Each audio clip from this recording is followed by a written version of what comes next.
उपवासाच्या दिवशी तेच ते फराळाचं खाऊन पोट भरत नाही, साबुदाणा आणि भगर खाऊन कंटाळा आलाय, तर आज आपण पाहणार आहोत उपवासाची चमचमीत झणझणीत अशी बटाटा भाजी आणि पोळी।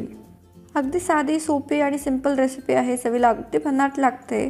तर व्हिडिओ शेवटपर्यंत नक्कीच बघा आणि चॅनलला नवीन असाल तर चॅनलला पटकन सबस्क्राइब करा। तर इथे मी 1 वाटी उपवासाचं पीठ घेतलंय।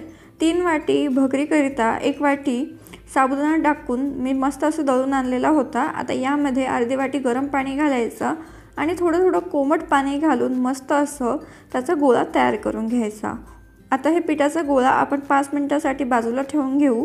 तोपर्यंत आपण उपवासाची भाजी करायला सुरुवात करूया। तर इकडे आपल्याला एका पॅन मध्ये 1 चमचाभर तेल मस्त असं गरम करून घ्यायचं आहे। तेल गरम झालं ना की यामध्ये चमचाभर जिरं घालायचं आणि ते मस्त असं फुलू द्यायचं। जिरं छान फुललं आता यामध्ये 1 चमचाभर भाजलेला खोबऱ्याचं कूट घालायचं आहे। ते देखील हलकसं परतून घ्यायचं आहे। खोबऱ्याच्या कुटाच्या ऐवजी तुम्ही खोबरं किसून घातलं किंवा ओलं खोबरं घातलं तरी चालेल। आता तेलामध्येच आपण 1 चमचाभर लाल मिरची घालूया, म्हणजे आपल्या भाजीला तवंग छान येतो। हलकीशी लाल मिरची परतलेली आहे, तुम्ही बघू शकता। आता यामध्ये 1 टोमॅटोची प्युरी करून मी घातलेली आहे। ही टोमॅटोची प्युरी मंद आचेवर 4 ते 5 मिनिटे भाजून घ्यायची। मग यामध्ये 2 मोठे चमचे शेंगदाण्याचं कूट घालायचं आहे। थोडंसं चवीप्रमाणे मीठ घालायचं आहे आणि हे देखील मंद आचेवर 4 ते 5 मिनिटे थोडंसं पाणी घेऊन आपण मस्तपैकी परतून घेऊ। इथे तुम्ही बघू शकता मसाल्याला छान असं तेल सुटलेलं आहे। आता या स्टेजवरती आपल्याला उकळून घेतलेले 2 ते 3 बटाटे कट करून घालायचे आहेत। ते हलकेसे मसाल्यामध्ये परतून झालेले आहेत, तुम्ही बघू शकता।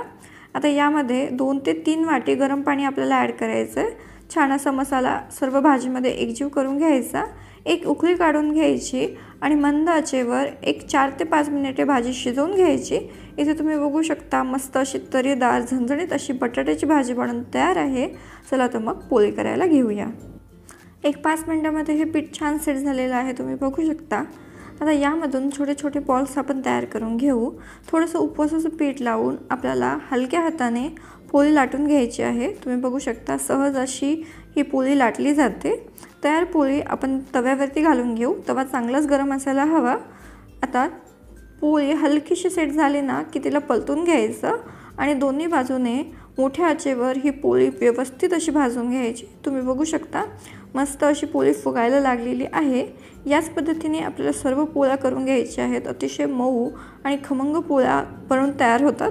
अजिबात तव्याला चिटकत नाही, तुटत नाही, व्यवस्थित अशा पोळ्या बनून तयार होतात। चला तर मग गरमागरम पोळी बटाट्याच्या झणझणीत अशा भाजीसोबत सर्व करूया। आणि इथे आपली उपवासाची चमचमीत अशी बटाट्याची भाजी आणि पोळी बनून तयार आहे। चवीला अगदी भन्नाट लागते, पोळी अगदी मऊ लुसलुशीत होते, भाजी छान होते। तर एकदा नक्की ट्राय करून बघा। कशी झाली कमेंट बॉक्सद्वारे आम्हाला कळवा। आजची ही रेसिपी आवडली असेल तर व्हिडिओला लाईक करा, तुमच्या फ्रेंड्स आणि फॅमिलीसोबत जरूर शेअर करा।